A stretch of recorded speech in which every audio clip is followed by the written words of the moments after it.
Hello, you guys. Hello, hello, hello. We are back for another book club, but we are also back for a book club that is late. It is so crazy that it is already October 6th. My birthday is in 20 days, you guys. It is already October 6th. Why is October moving? Like October got someplace to be. Oh my goodness. But we are back and we are here to discuss a little kissing between friends. It's really unfortunate that this book club is so late because it's the September book club that we're doing in October, because I still haven't told you guys what the next two books are for the last 2 months of the year. So there's 3 months left of the year. We only do book club the last 2 months. Hey, you guys. Hey, hey, hey, hey, hey. And so I need to tell you guys what the next two books for October this month is. So we're going to have a quick turnaround, you guys, with book club. We're meeting again, like really, really soon because this book club is coming so late. But I need to tell you the October and November book club. And then we'll be done for the year and we'll start over a new year. Let me put up my church announcements over on Lily Reed to say we are live, and then we can get started on the book. So as I'm putting up the announcements, we're talking about A Little Kissing Between Friends by Shanisha C. Higgins. I'm butchering that, I think. Tell me if you read this book, what your rating was for this book. I will tell you my rating for this book, and then we will get into my talking points. Okay. Let me put up my announcements. There we go. Okay. Hey. Hi, everyone. One second. Okay, so A Little Kissing Between Friends. Let me go ahead and tell you guys what this book is about. In this book, we are following a music producer by the name of Sin. She is a lesbian. She has known that she was a lesbian since she was in grade school. She has been out to her parents since she has been in grade school. She is a mask presenting lesbian. She is a self-proclaimed fat person. She has a fade. It's all of that. And then we have Juicy, I think is how you pronounce her name. She is a stripper. She strips during the week. She has a son. She is bisexual. And her and Sin have been friends for a little while, I think about 3 years now. But everybody around them kind of assumes that they like one another. And so we start this book where we are just being dropped into their relationship with this like will and won't they, will they date? They know that they probably like each other, but there's some outside circumstances and some mental things getting in the way of them actually being together, getting in the way of them actually being able to move forward with their relationship. So in this book, which is 272 pages long, it's not a long book. We pretty much just follow their relationship and them trying to understand each other and get to know one another. And that's why it's called A Little Kissing Between Friends, because they are friends. That's what this book is about. Let's get into it. We have a 2.5, we have a 2.7, we have a 2.5, we have a 3, we have a 3, we have a 3, we have a 1, we have a 4, we have a 4 out of 5, we have a 3.7, we have a 1.5, we have 3 out of 5 stars. We have a DNF, we have a 2.5, we have a 4 out of 5. Whoa, this is one of the rare books on here where we are all over the place. I feel like the last few books, it's like, okay, that we all can agree this pretty much falls right here. Oh, this one pretty much falls right here. But we have people going as high as 4 and as low as DNF. And you want to know what's so crazy? I totally get it because throughout reading this entire book, that is what I went through while reading it. I started the book was like, okay, this is my thoughts. Then as the book kept going, it was like, ooh, if I wasn't reading this with book club, I would probably put this book down. And then I came back and was like, okay, you got me again. And then in the end, I was just like, but I'm going to be honest. Whose rating am I gonna go with? I think I'm gonna go with actually what I just had up. 1 second. I think I'm gonna go with 2.5. I think I'm gonna go with 2.5, but I could be being strict. Okay, so just starting off this book, I know I am of two minds. I literally came on here and was like, I'm going to tell them I am of two minds with this book. There is something about this book I deeply appreciated. There was something refreshing about this book that I was just like, I like this. Like I was reading this book, and I'm like, I like. There's a feeling that this book is giving me that I am deeply, deeply enjoying. There was a level of intrigue, especially when it came to Juicy and Sin as characters. I'm like, these characters are so intriguing, and the way that these characters talk to one another. I feel like I was being let into a world that I shouldn't have been let into. And so I was like, I was there. But we read books to like enjoy books. We read books to be like, wow, this was a great reading experience. And I don't know if that is necessarily what I got out of this book. I do not know if I was reading this book and I was just like, you know what? Can't wait to read the next page. It was actually almost the opposite. I would read 30 pages, I would put it down. I would read 20 pages here, I would put it down, which is not usually how I consume the book club book. I usually read a big chunk and a big chunk. And it took me 3 days to read a 272 page book. So, what does that say? So, like, there's elements of this that I really enjoyed. There's other elements where I was just like, I don't know if this book is coming together as a book. And then there was other times where I'm like, this book is coming together. This book is doing something very interesting. So I totally understand the ratings going like, ooh, ooh, ooh, ooh, ooh, because that's exactly how I felt the entire time I was reading the book, the entire time. I totally agree at times. I totally agree at times. I was sitting there, I was just like, you know what? Like I remember on like I think I started this book on Wednesday. That's what's crazy. I started this book on Wednesday because I didn't want to take it into Friday. I wanted to read on Wednesday, Thursday, saw it was only 272 pages.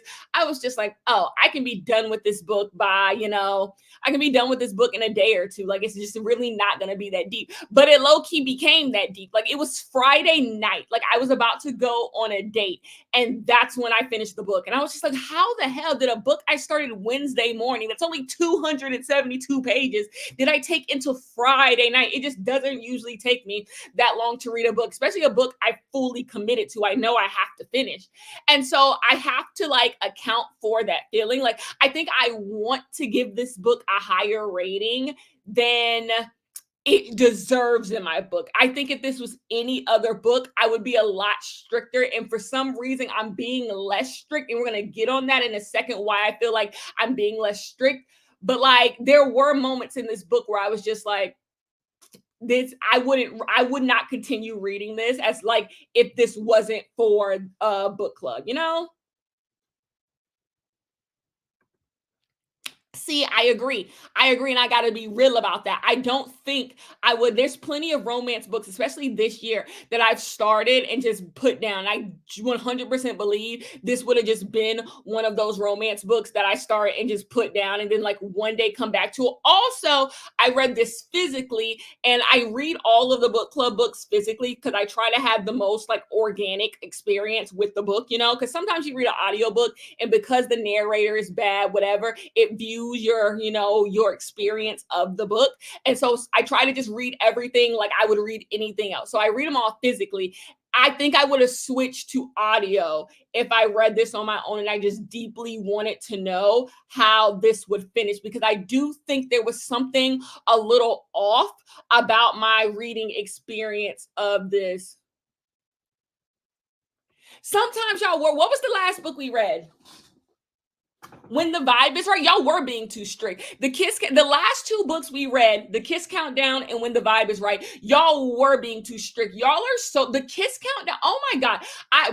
When the end of the year comes, and I'm saying my favorite books of the year, I'm going to have to dedicate an entire section of my favorite books of the year or most surprising books of the year to the Kiss Countdown and how the Kiss Countdown is getting the blues from so many people, and y'all don't understand that book the way I understand the book. And When the Vibe is Right was just a perfectly good book. I don't know where y'all was going with that, but this one I understand this, back and forth. So let's start with why I think I'm being less strict than I would usually be.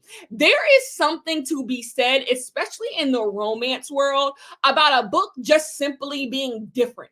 A book just being different than everything else I have read this year. I think the thing that is making me fall out of love with the romance genre is because the romance genre has become very, very mainstream. If you want your book to get talked about, especially on TikTok, baby, write a romance book, throw in all the tropes that people love, all the different types of characters people love, and you can get you a hit, right? And so I think a lot of people are phoning in books. Some books are good who are doing all of those things and they're good, but most times I think they are not. And so when I'm going into romance, I'm looking to feel something that I haven't felt before. And reading, especially from Sin's point of view, like that first chapter with Sin, where Sin was talking about her father and her father teaching her music and all that stuff. And she tells the story about her coming home one day and just telling her dad that she had a girlfriend at 7 years old. Like she just said, like, hey, this girl asked me to be her girlfriend, and I said yes, but now this other girl wants to date me. That there's just something about that made me feel like really, really good. This idea that there will be a world one day where people can just like come home and be like, hey, if they're a girl, two girls asked me out today on the playground, or if you're a boy, two boys ask me out on the playground, and your parents are just like accepting and exciting, and they let you have that. And it opened, like, it made me think honestly about how quickly we teach heteronormativity to kids. Like we quickly just decide like, hey, you're supposed to like boys, you're supposed to like girls. And that is a thing that is. And how often do we really sit back and think like, do kids really make these decisions? And it's so funny because like people are so quick to be like, oh, get the gayness out of the kids movies, get the gayness out of the kids movies. But like that same thing is happening, but to being heterosexual. We so quickly show boy, girl, boy, girl, boy, girl. And we never sit back to think, are kids making these decisions for themselves, or they just show at a very young age this is their only option, and when you're shown that's how shame comes along. So when you do start to really understand your sexuality, you go into the middle school, you go into the high school, you go into the college, you're understanding your sexuality, you have this level of shame that would have never been there if all your life you weren't just told you need to be with a woman, you need to be with a man. That's just how stuff works. So that chapter I really, really, really enjoyed. Then you get to see Sin as an adult. And Sin is a mask presenting lesbian. She talks about how the fact that, people would never see her and think of her in a certain way. She's dark skinned. She has a fade. She is mask presenting and all of this stuff. She wears short sets and all of this type of stuff. But throughout the entire book, you get Sin being so like loved by everyone and people admiring Sin and people wanting to be with Sin. And I'm just like, there's something to be said about that making me feel good. I am so sorry. Call me corny, but there's just something to be said about like how we read so many books and they're so goddamn heteronormative. Even the ones that are trying not to be heteronormative fall into the same trap of heteronormativity. And so there was something to be said about, I loved Sin as a character. And another thing I deeply loved about this book was how Sin was used as a character to show how you can, because of heteronormativity, when you are a mask presenting lesbian and a lot of people put certain gender norms onto you, you can be a misogynist. I thought all of that was done so damn well. And then you wrap around, you get the Juicy character. Juicy is bisexual. Juicy was with a man. Juicy has a baby with a man. Juicy is a stripper. Juicy pretty much has been like excommunicated from all of her family. She doesn't have any family. She's living in Houston. She's trying to get to, know herself. And so this idea from the very beginning, Sin starts off by saying like she doesn't trust bisexual women. She doesn't trust bisexual women. She doesn't trust femme women and all this stuff. And do you see how slowly the layers of like Sin's misogyny is like being shaped, through Sin being hurt so many times, and Sin, the way that Sin presents, and Sin, leaning into this masculine persona, how no one escapes misogyny. Nobody escapes misogyny. And if you don't do the work, you can fall into the trap, even though you are just as much as a minority, or you've been hurt by society in the same way many other people have. You can still fall into the trap of being a misogynist. And so I enjoyed this idea of this push and pull, and also maybe Juicy putting a little bit too much on Sin because she is looking for some masculine figure to come save her, because she has been rejected all of her life. She's looking for some masculine figure to just take her in, and like the way she like clings on to Sin's family and all of this stuff because she's just looking for protection. But does Sin have to be that protection? Like, why can't everybody be normal? That was like the biggest part of this book. Like, why can't everyone be normal? Like, even though I could go so deep about this, because I was just listening to this podcast about this, how like everyone wants to talk about like breaking like gender norms and stuff, and getting rid of the nuclear family and all of these like ideas we have in relationships. But oftentimes people just want to like, they don't want to they actually don't want to eliminate anything. It's kind of the idea of why women proposing to a man is stupid, like, because you're just doing something, but you're not getting rid of all of the other patriarchal ideas that come along with being in a relationship, being in a heterosexual relationship. Like, all you're doing is more work. When a woman proposes to a man, you're not doing anything feminist. You're not breaking any gender norms. You're not doing anything against heteronormativity. It's just women, once again, having to do another thing in a relationship, because we know when women get married, most of the burden of everything, whether it be social calendars, whether it be cooking, cleaning, everything else, falls on women. So like, if you were to then propose, what is he doing? The point of all that, he's still not doing. That's just one less thing that he is doing for you. And if you really want to break things down, the question becomes, do you guys even have to get married? Have you asked yourself why you guys are even getting married? That would be the work that needs to be done. So in this book asks the question, like, it's one thing to like present a certain way. It's one thing to say you're a certain thing, but what's really being done to deconstruct these ideas that we already have about feminine presenting women, masculine presenting women, pansexual, bisexual, lesbian? What's truly being done here? And this book just made me think about those things. And so I was sitting there being like, I appreciate this book. I left this book with a deep appreciation. But like I said, it took me 3 days to finish. So therefore, what does that say? It shouldn't take me 3 days to finish a 272-page book. So it's just like, you can appreciate a lot. I like Juicy. I like Sin well enough. But clearly there's a lot about this book I did not like. And so just because I agree with the ideas of this book and what this book had to say, and this book made me question a lot of things, does not mean I enjoyed this book. And that's why I'm giving it 2.5 stars. The biggest thing that doesn't work about this book is the writing. There is a prose issue in this book that I clocked from page 20.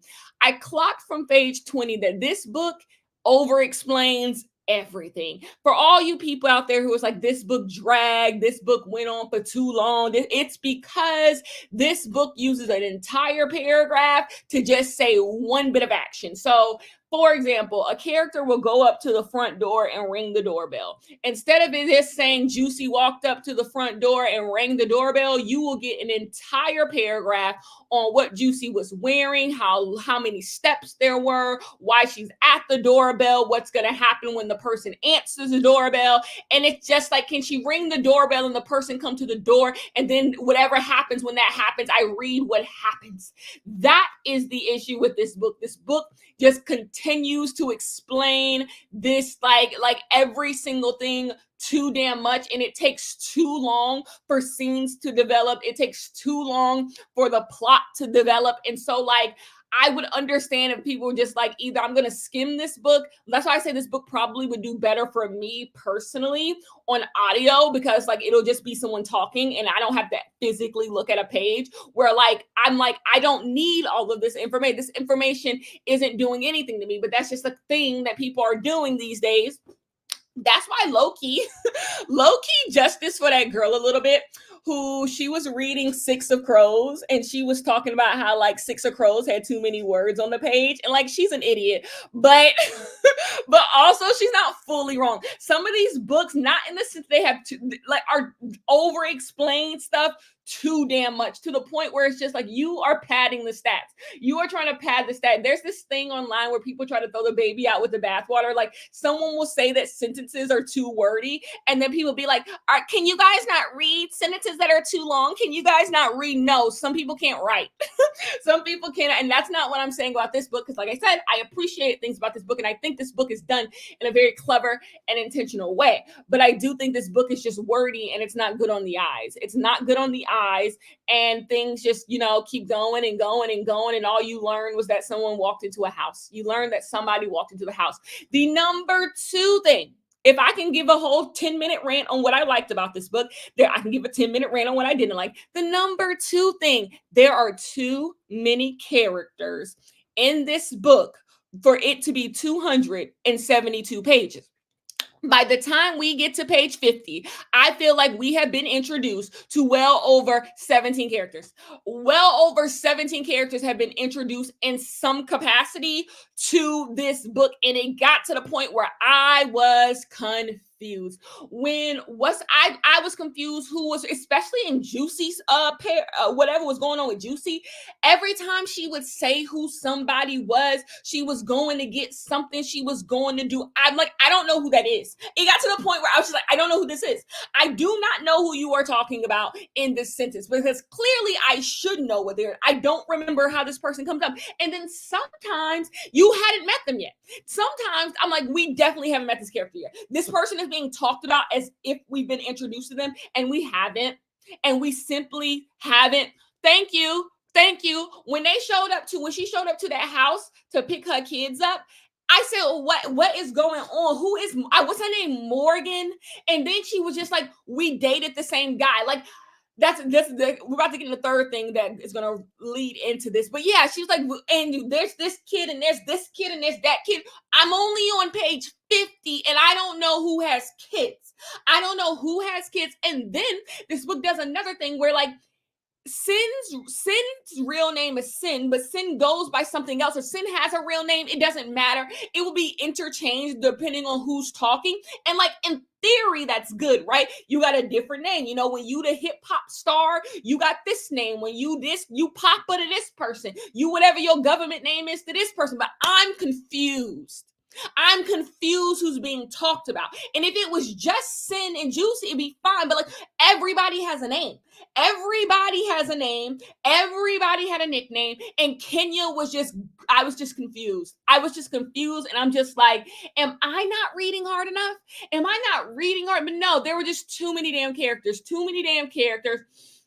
We meeting people down at like taco stand or something. The restaurant people got names. The people at the club got names. The people we meet at the club got names. Sin siblings got names. Sin mama got names. Who Sin in the studio with, they got names. And it's just like, this is all blending together. None of these names they're all unique, but all the same in the exact same way. Like, I don't know. And then the kids that Juicy baby daddy they got names, and then Sin got Amari, Amani, whatever his name is. I was just confused. And then the mama got named. The mama becomes a character in this story. Yeah, that was blowing me. The third thing that didn't work about this book is far too conversational.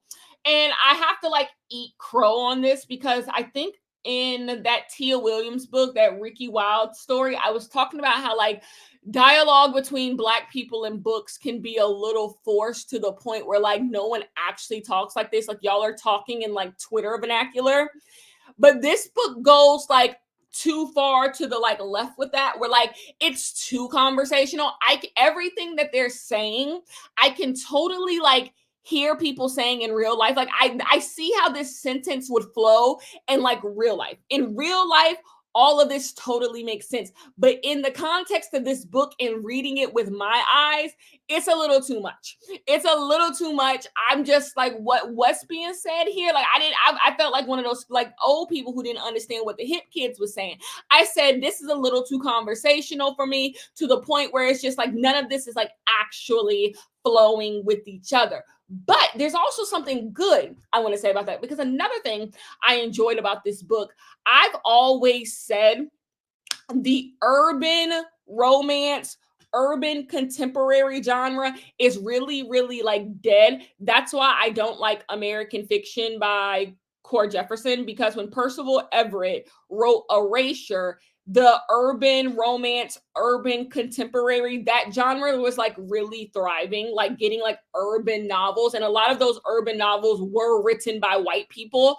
And so like that there was something to actually critique, because that genre existed and it was a lot of the books that we were getting, and it was people who weren't from those areas writing those type of books. But in today, those books don't get made. Those books simply do not get made. Most of those books are self-published if they are getting made. So like the issue with Court, I'm all over the place in this live chat. The issue with Core Jefferson's American Fiction is, number one, it's hitting on a premise in 2020, when the movie came out, it was 2023. It's hitting on a premise that's not real.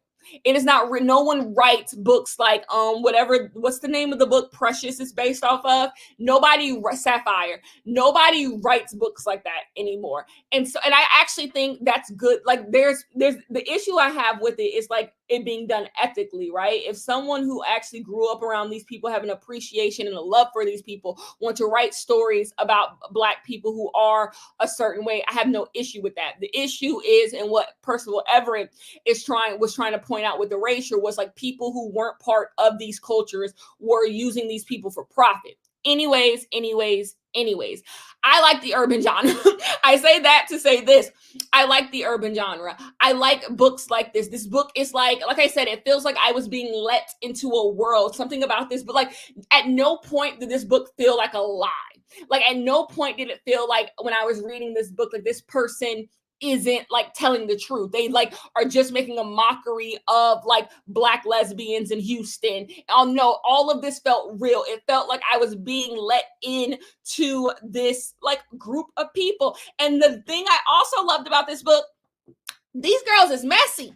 These girls is messy. And you always hear, especially because I live in Atlanta, you always hear about the gay scene, specifically the lesbian scene in these like black cities such as Houston, DC, Atlanta, New York, all of this stuff. You always hear about how messy they are. You always hear people talk about how like everyone's dating everybody. Everybody wants to be with everybody. This person got a baby daddy, but want to be with this girl. You always hear how messy the lesbian girls can get. And what I enjoyed about this book is just as messy as I think it should be, because like this is exactly how it is. If you have a lesbian in your family, you know how messy they be getting. And so it's just like this is exactly how there's Juicy having a baby daddy who she got a baby with, and being friends with the new wife or girlfriend or whatever who he got a baby with, and then wanting to be with Sin and they friend. Like all of that is just so like on the nose and so particular that it's just like so real.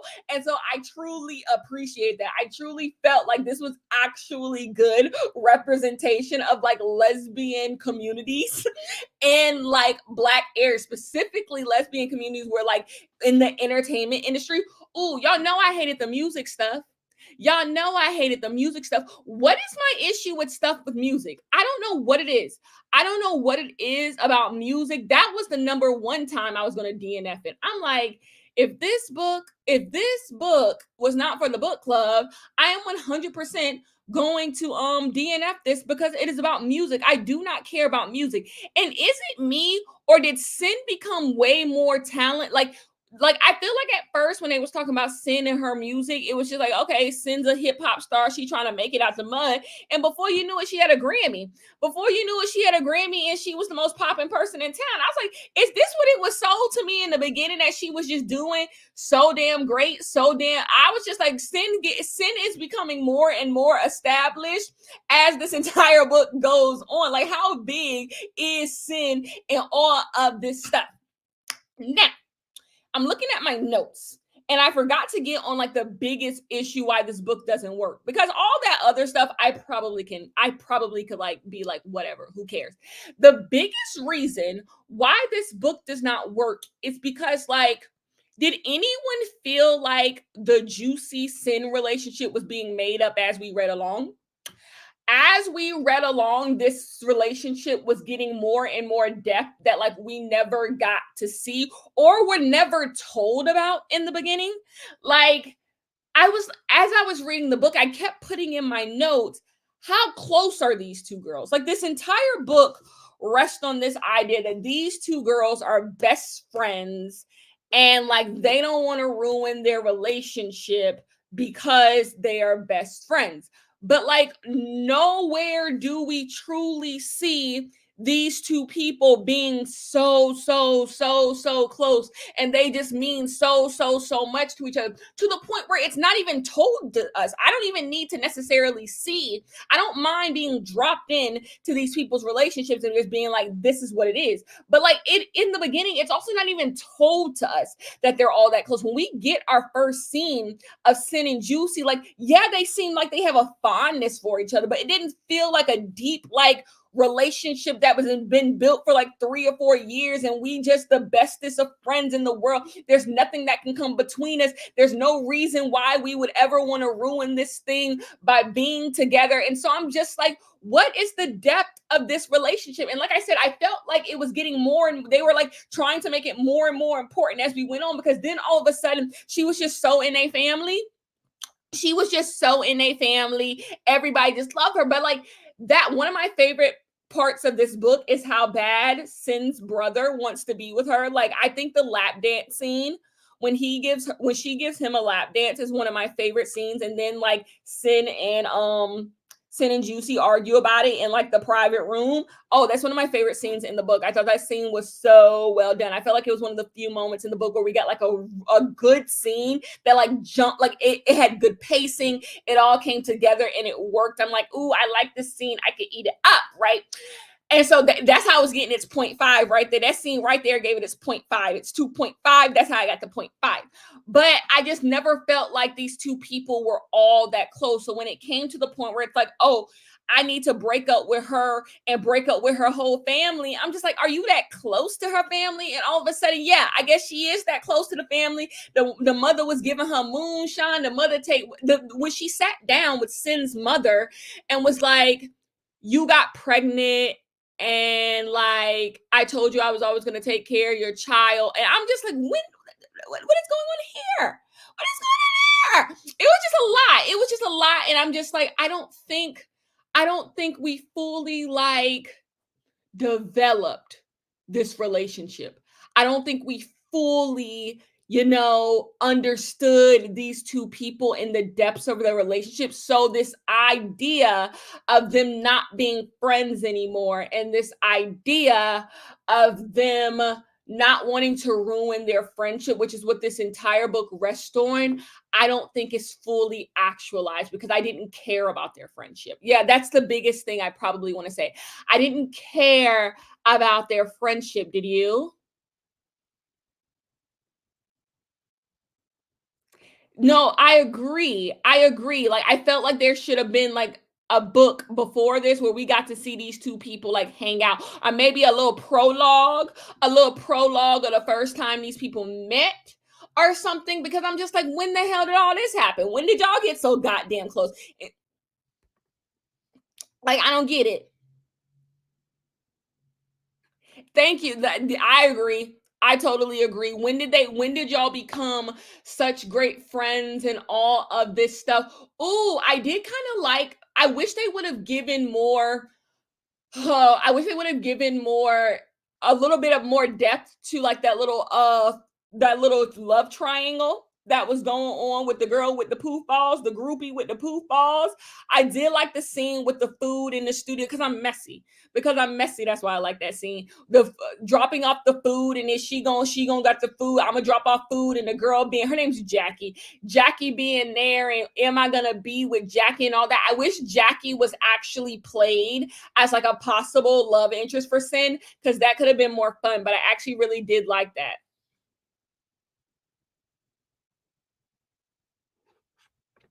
I do too. And then the conversation that they had was good. The grandmother and Juicy. The problem is, like, when the hell did y'all get so goddamn close? Like, if in the beginning it was set up to me that Juicy was just such an intricate part of the, I think their last name is like Thomas, of the Thomas family, then I totally could have been on board with it. Like, ooh, you guys really like are close and all of this stuff. But it wasn't sold to me that way. It wasn't sold to me that way. It just seemed like Juicy was just doing her thing. They were friends because we never really got any real context for their relationship from the very beginning. So I was just kind of like, what's really going on here? And should I really care if y'all are friends or not? Because quickly in my notes, I put, I need a sex scene.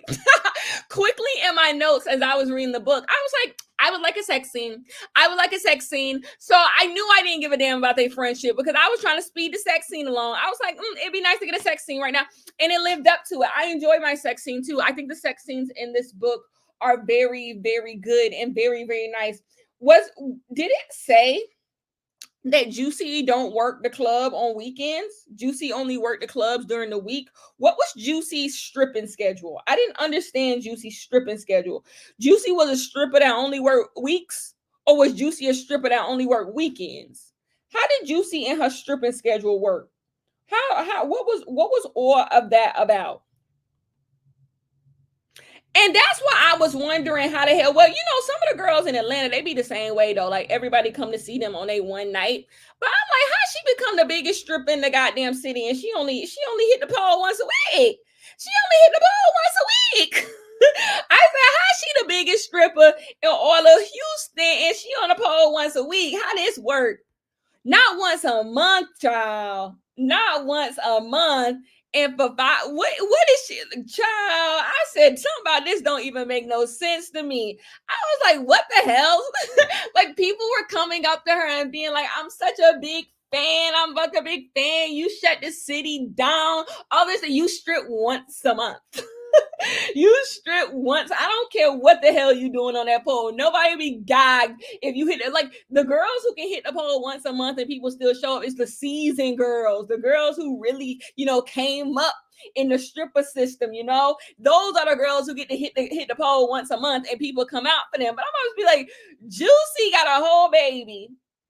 Juicy got a whole baby, and she hit the pole once a month, and she got all fans in Houston. Don't piss me off. Do not piss. So Juicy and her stripping schedule didn't make no sense to me.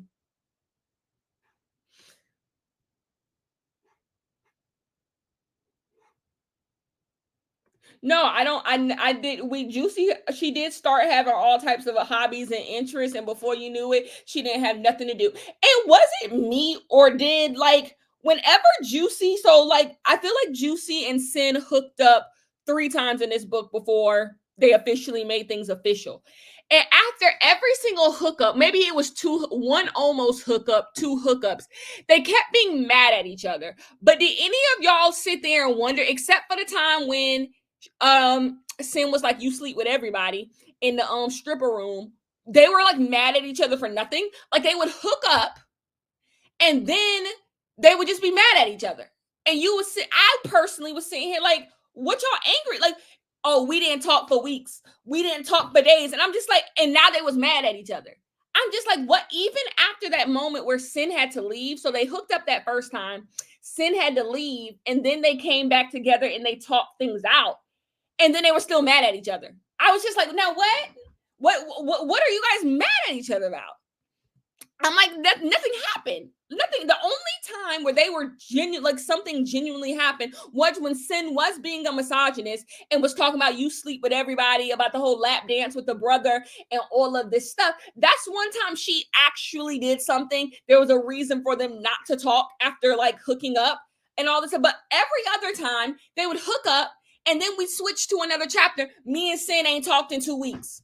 Me and Sin ain't seen each other in 3 weeks. We mad at each other. I'm mad. Then they would come back together and be like, we shouldn't have been mad at each other. It ain't that serious. It ain't that deep. Like, we still friends. We still good. They would hook up again and then get mad at each other again. And so I was just sitting here like, what am I? One time I literally, my man was like, why are you flipping back in the book like that? Because I think I missed something. I think I missed something where they're supposed to be upset with each other. Because like, what happened? No, they're just mad. They was going back and forth over nothing. Like I was looking for when was the miscommunication, especially after the first hookup, because they talked right after. It wasn't a matter of like misconnection. They talked in the driveway and everything was supposedly like cool, like we get each other, like okay, it ain't that deep, it ain't that serious, like we still gonna be friends with benefits, maybe just friends, but like it was done. Whatever it was done. And then they was back to being like, we can't stand each other. I said, okay, that's great, that's good. Once a week, I don't even, anyways. Another thing, I think more books should, there is a moment in this book that is so funny when the brother called her step study. So the brother is the one who kind of got the two girls to, so there's a brother, his name is Cody. Cody has a crush on Juicy. Cody has been wanting to get a lap dance from Juicy forever. She worked once a month. So like I would be waiting at bated breath to get the goddamn lap dance too, because like she ain't never at goddamn work. Anyways, eventually he does get the lap dance, and basically Juicy Sin feels away about her brother getting a lap dance from her girl, whatever. But in the end, it's the brother who comes together and gets them back together and talks to them. And he's talking to her about being, being like a stepmother to her kids. And he says, if you gonna be step study, then do that. And there's just something funny about calling a lesbian person step study. And I said that is the funniest shit I have ever seen. Lesbians to the front, specifically lesbians that use strap-ons. Do people keep a strap in a pocket? That is a question I said I have to ask the chat. Do people keep a strap in a pocket?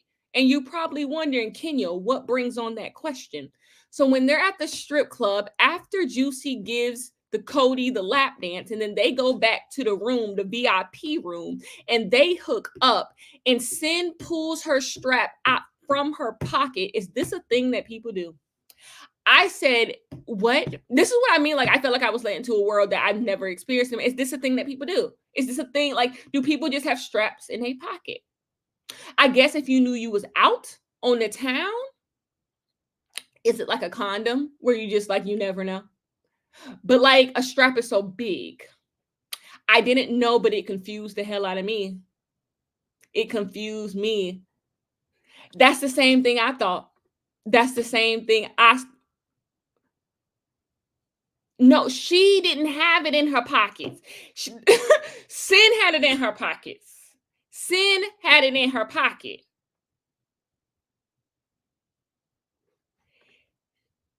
She said she pulled it out her pocket. I don't think it came out. It said she pulled it out her pocket. It could be the pocket of the backpack, but no.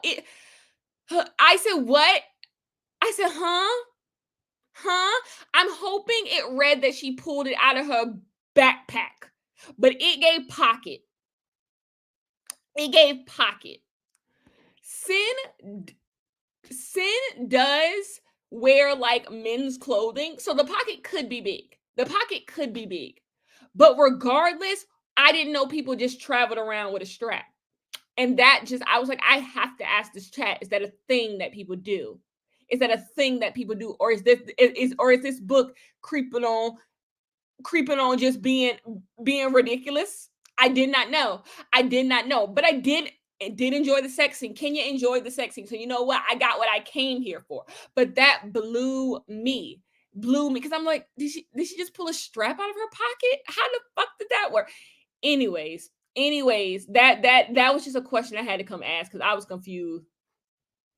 I was confused. Other things that I liked about this book, because I did like elements of this book. I don't want to rag on it too much.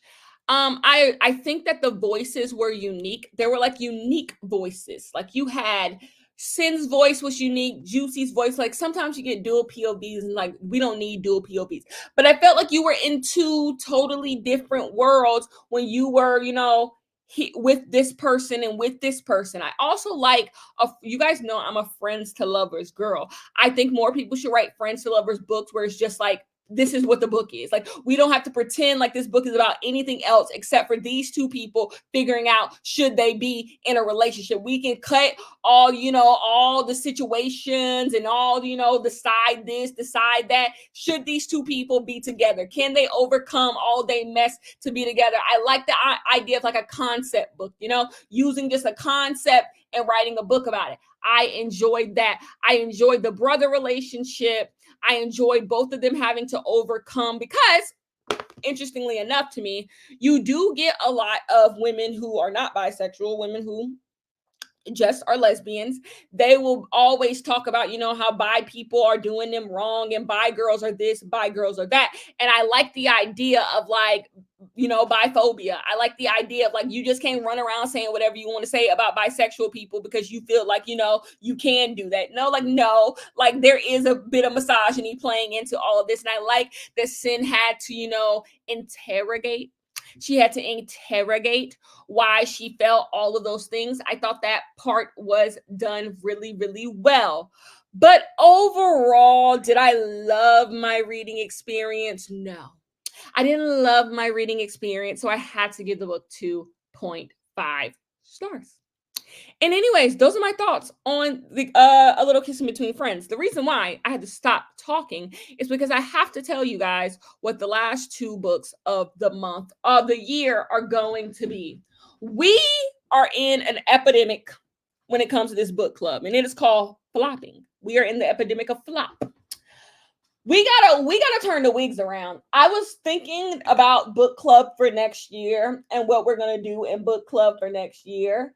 And I'm like, the wigs have to be turned around, but I don't know how to turn the wigs around because I just don't think romance is as good as romance could be at this point. Because we have 2 more months left in the book club year. And what I gave one book 5 stars, which like last year, I think I gave 2 books 5 stars.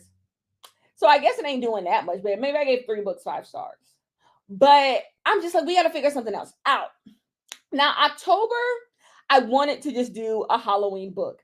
But the reason I think I'm prepping you for this book being bad, I think I'm setting all of this up to say, I think our November book is going to be good because people who I have trusted have read our November book and they enjoyed our November book. So I think our November book is going to be, no one's going to give it lower than 3.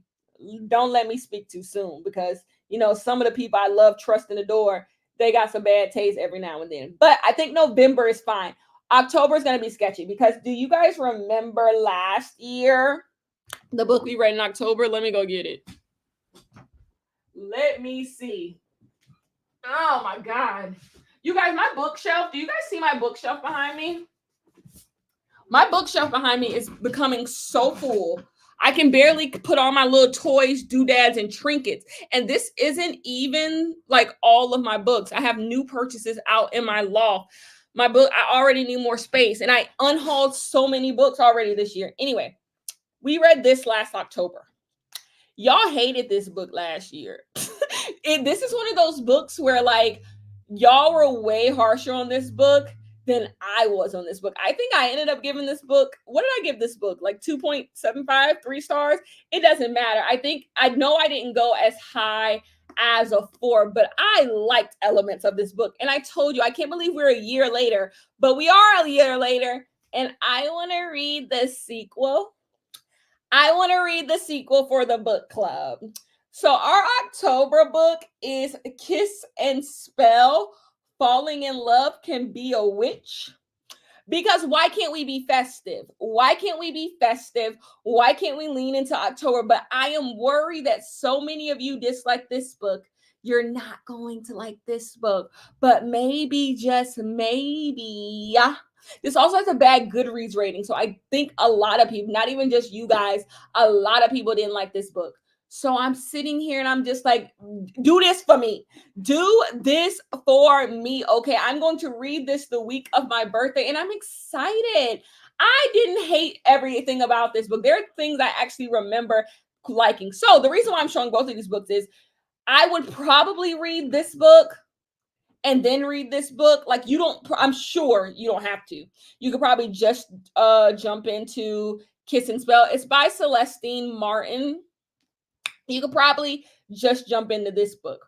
But I think you should read both if you haven't. It's October. Let's read some Black witchy romances. This book is about a group of sisters that are witches and they live in like this like Halloween town world. Kiss and Spell is the October book of our book club. And then we only have one more month left in the book club after that. And we are going to read Love Times Infinity by Lane Clark. This book came out like 2-3 years ago.